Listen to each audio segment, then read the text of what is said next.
اللهم صل على سيدنا ومولانا محمد معدن الجود والكرم وآله وصحبه وبارك وسلم صلاة وسلاما عليك يا حبيبي يا رسول الله صلى الله تعالى عليك وسلم. بحمدہ تعالی آج حفاظ کرام نے 26 پارے مکمل کر لیے. 26واں پارہ سورہ احقاف سے شروع ہوتا ہے اور پھر سورہ احقاف کے بعد سورہ محمد صلی اللہ علیہ وسلم اور پھر سورہ فتح اور پھر سورہ حجرات اور پھر سورہ قاف اور پھر سورہ ذاریات. سورہ ذاریات کا تقریباً 1 صفحہ آج حفاظ کرام نے پڑھا. بڑی ہی اہم صورتیں ہیں، چاہے سورہ احقاف ہو، سورہ محمد ہو، سورہ فتح ہو، سورہ حجرات ہو، سورہ قاف ہو اور سورہ ذاریات.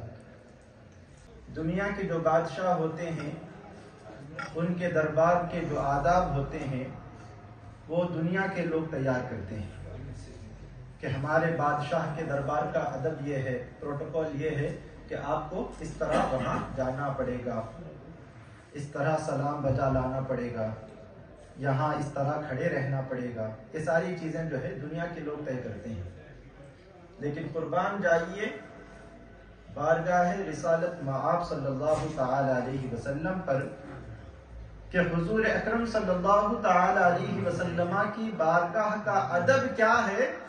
یہ کوئی دنیا کا بادشاہ یا کوئی دنیا کا امیر نہیں بلکہ خود اللہ تبارک و تعالی قرآن میں بیان فرما رہا ہے کہ میرے محبوب کی بارگاہ میں جب جاؤ تو اس طرح جاؤ. میرے محبوب کی بارگاہ میں بات کرنے کا طریقہ یہ ہونا چاہیے. اللہ تبارک و تعالی فرماتا ہے یا ایھا الذین آمنوا لا ترفعوا اصواتکم فوق صوت النبی ولا تجهروا له بالقول كجهر بعضكم لبعض ان تحبط اعمالكم وانتم لا تشعرون. اے ایمان والو لا ترفعوا اصواتکم فوق صوت النبی، اپنی آوازوں کو نبی کی آواز پر اونچی نہ کرو. اپنی آوازوں کو نبی کی آواز پر اونچی نہ کرو. یعنی حضور جتنی آواز میں گفتگو کر رہے ہیں اس بارگاہ کا ادب یہ ہے کہ تمہاری آواز اس آواز سے نیچی ہونی چاہیے. حضور کی آواز سے تمہاری آواز بلند نہیں ہونا چاہیے. اللہ اکبر، بلند نہیں ہونا چاہیے. اگر کوئی خدا نخواستہ اگر کسی کی آواز حضور کی بارگاہ میں اونچی ہو جاتی ہے تو اس کا نقصان کیا ہے، اس کا خسارہ کیا ہے، اللہ تبارک و تعالیٰ وہ بھی بیان فرماتا ہے ان تحبط اعمالکم وانتم لا تشعرون. یعنی اگر کس نے اس طرح کی حماقت کر دی، اس طرح کی بے باکی کر دی کہ حضور کی بارگاہ میں اس کی آواز حضور کی آواز سے اونچی ہو گئی تو اس کے اعمال برباد ہو جائیں گے اور اسے اس کا شعور بھی نہیں ہوگا. ایک ہوتا ہے نا کہ ہمارا کوئی عمل خراب ہو جائے اور پھر ہمیں اس کا شعور ہو تو ہم اس کا کچھ کفارہ دے سکتے ہیں، کچھ فدیہ دے سکتے ہیں. جیسے مثال کے طور پر ہم نے روزہ رکھا، غلطی سے ہم نے کچھ کھا پی لیا، پھر کسی سے پوچھا کہ میرا روزہ ہے یا نہیں. اگر سامنے والے نے عالم دین نے بتایا کہ تمہارا روزہ ٹوٹ چکا ہے تو پھر وہ جو ہے اس روزے کی قضا کرتا ہے، اس روزے کی قضا کرتا ہے.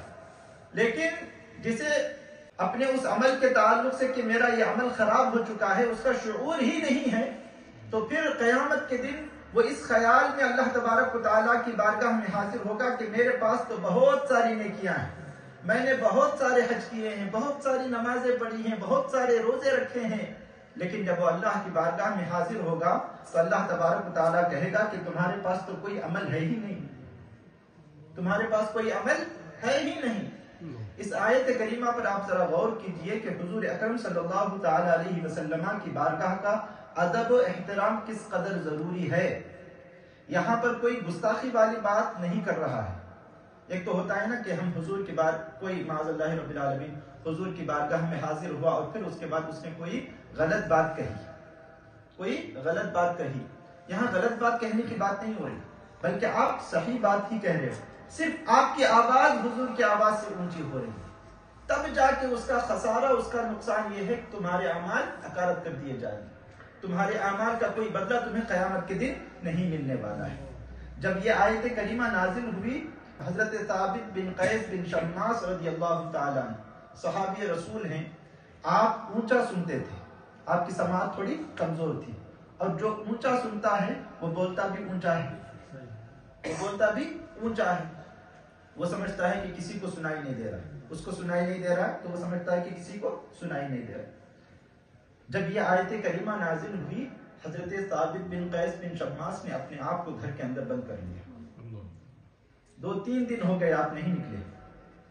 جب حضور اکرم صلی اللہ تعالی علیہ وسلم نے دیکھا کہ ثابت نظر نہیں آ رہے ہیں، تو آپ نے حضرت سعد سے دریافت فرمایا کہ ثابت کیوں نظر نہیں آ رہے، ان کی طبیعت تو ٹھیک ہے؟ تو حضرت سعد کہتے ہیں کہ میں ان کا پڑوسی ہوں اور میرے علم میں ایسی کوئی بات نہیں ہے کہ حضرت ثابت کی طبیعت ٹھیک نہ ہو، میں پتہ کر کے آپ کی بارگاہ میں عرض کر دوں گا۔ حضرت سعد حضرت ثابت بن قیس کے پاس گئے اور پوچھا کہ طبیعت کیسی ہے، کیا بات ہے، 2-3 دن سے نظر نہیں آئے۔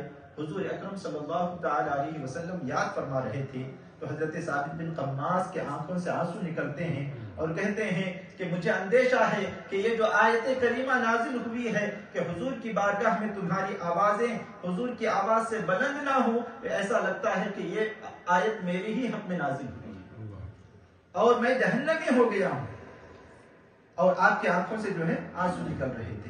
حضرت سعد واپس حضور کی بارگاہ میں آ کر عرض کرتے ہیں کہ یا رسول اللہ معاملہ یہ ہے، تو حضور اکرم صلی اللہ تعالی علیہ وسلم نے خوشخبری سنائی کہ ثابت جہنمی نہیں ہے بلکہ وہ جنتی ہے، وہ جنتی ہے۔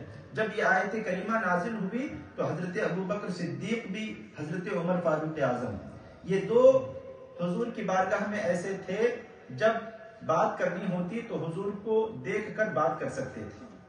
دیگر کسی بھی صحابی رسول کے اندر اتنی کیا کہتے ہیں، وہ حضور کا اتنا روب تھا کہ کوئی حضور کی آنکھوں میں دیکھ کر بات کرنے کی جرأت نہیں کر سکتا تھا، وہ خود بخود نگاہیں نیچی ہو جاتی تھی۔ ہوتا ہے نا، کچھ شخصیات ایسی ہوتی ہیں کہ ان کی بارگاہ میں جب ہم جاتے ہیں تو ان کا روب ایسا طاری ہوتا ہے کہ آپ ان کی نگاہوں میں نگاہیں ملا کر بات نہیں کر سکتے۔ تو حضور اکرم صلی اللہ تعالی علیہ وسلم کو بھی اللہ تبارک و تعالیٰ نے بہت ہی باروب بنایا تھا۔ جو بھی صحابہ حضور کی بارگاہ میں بیٹھتے تھے پورے ادب و احترام کے ساتھ بیٹھتے تھے، ایسا کہ جیسے ان کے سروں پر جو ہے پرندے بیٹھے ہوں، اتنے سکون اور اطمینان کے ساتھ۔ حضرت ابوبکر صدیق، حضرت عمر فاروق اعظم اور دیگر اصحاب کرام، انہوں نے بھی جو ہے بہت احتیاط برتنی شروع کی اور بہت آہستہ حضور کی بارگاہ میں باتیں کرنے لگے۔ تو دوسری آیت کریمہ نازل ہوئی، ان الذین یغضون اصواتهم عند رسول اللہ اولئک الذین امتحن اللہ قلوبهم للتقوی لهم مغفرۃ واجر عظیم۔ اللہ تبارک و تعالیٰ کی طرف سے ایسے لوگوں کو خوشخبری سنائی جاتی ہے کہ جو اپنی آوازوں کو حضور کی بارگاہ میں پست کرتے ہیں، اللہ تبارک و تعالیٰ نے ان کے دلوں کو، ان کے قلوب کو تقوی کے لیے پرکھ لیا ہے، ان کے لیے بخشش ہے اور ان کے لیے بہت ہی عزت والا اجر ہے، بہت ہی شرف والا اجر ہے، بہت ہی بڑا اجر ان کے لیے اللہ تبارک و تعالیٰ نے تیار کر رکھا ہے۔ تو میرے بزرگوں اور دوستوں، اس سے حضور کی بارگاہ کا ادب و احترام کا ہمیں پتہ چلتا ہے۔ اب اس کے تناظر میں ہمیں ان لوگوں کا بھی جائزہ لینا چاہیے جو حضور کی شان میں بے باکیاں کرتے ہیں، حضور کی شان میں گستاخیاں کرتے ہیں۔ کیا جو حضور کی شان میں گستاخیاں کرنے والے ہیں، حضور کے تعلق سے یہ کہنے والے کہ حضور کا علم جو ہے وہ زید، بکر، عمر، بلکہ ہر چوپائے مجنون معاذ اللہ رب العالمین اس کے علم کے برابر ہے، یا حضور کے ابلیس کے علم کو حضور کے علم سے زیادہ بتانے والے، اسی طرح اور بھی حضور اکرم صلی اللہ تعالی علیہ وسلم کی شان میں گستاخیاں کرنے والے، کیا وہ اللہ تبارک و تعالیٰ کی بارگاہ میں مقبول ہیں؟ آج لوگ کہتے ہیں کہ مطلب بس وہ بھی نماز پڑھتے ہیں، ہم بھی نماز پڑھتے ہیں، اسی نماز کے تعلق سے، اسی حج کے تعلق سے، انہی روزوں کے تعلق سے اللہ کہتا ہے کہ کہ یہ سارے اسی وقت مقبول ہوں گے جب میرے محبوب کی بارگاہ کا ادب و احترام بجایا لایا جائے. اگر میرے محبوب کی بارگاہ کا ادب و احترام نہیں ہے تو پھر چاہے کتنی بھی نمازیں پڑھ لو، کتنے بھی حج کر لو، کتنے بھی روزے رکھ لو، اللہ تبارک و تعالیٰ کی بارگاہ میں وہ مقبول نہیں ہے. وہ اللہ تبارک و تعالیٰ کی بارگاہ میں مقبول نہیں ہے. ہمیں ایسوں کی صحبت سے بھی اپنے آپ کو بچانا چاہیے جن کی صحبت میں بیٹھنے سے جو ہے ایسے لوگوں کا رشتہ ہمارے سے مضبوط ہوتا ہو جو بارگاہ رسالت معاف کے گستاخ ہیں. ٹھیک ہے. ایمان بہت ہی اہم چیز ہے اور اس کو حتی المقدور ہر قیمتی سے قیمتی چیز کو ہم دے کر کیوں نہ ہو اپنے ایمان کی حفاظت کریں گے. اپنے ایمان کی ہم حفاظت کریں گے اور ہر اس چیز سے ہمیں اپنے آپ کو بچانے کی ضرورت ہے جو ہمیں حضور کی بارگاہ کا گستاخ بناتا ہو، بے ادب بناتا ہو، اولیاء کرام کی بارگاہ کا گستاخ بناتا ہو اور بے ادب بناتا ہو. اس لیے کہ میں نے کل بھی بتایا تھا جب تک ہم اپنے بڑوں سے جڑے رہیں گے تب تک ہمارا ایمان محفوظ ہے. اگر بڑوں سے ہمارا رشتہ ٹوٹ گیا، کٹ ہو گیا تو پھر شیطان بڑی آسانی سے گمراہ کر سکتا ہے. اللہ تبارک و تعالی ہم سب کو علم نافع عطا فرمائے. مولا ہم سب کے ایمان و عقیدے کی حفاظت فرمائے، ایمان والی زندگی اور ایمان پر خاتمہ نصیب فرمائے. وصلی اللہ تعالی علی خیر خلقہ محمد و آلہ و صحبہ اجمعین برحمتک یا ارحم الراحمین.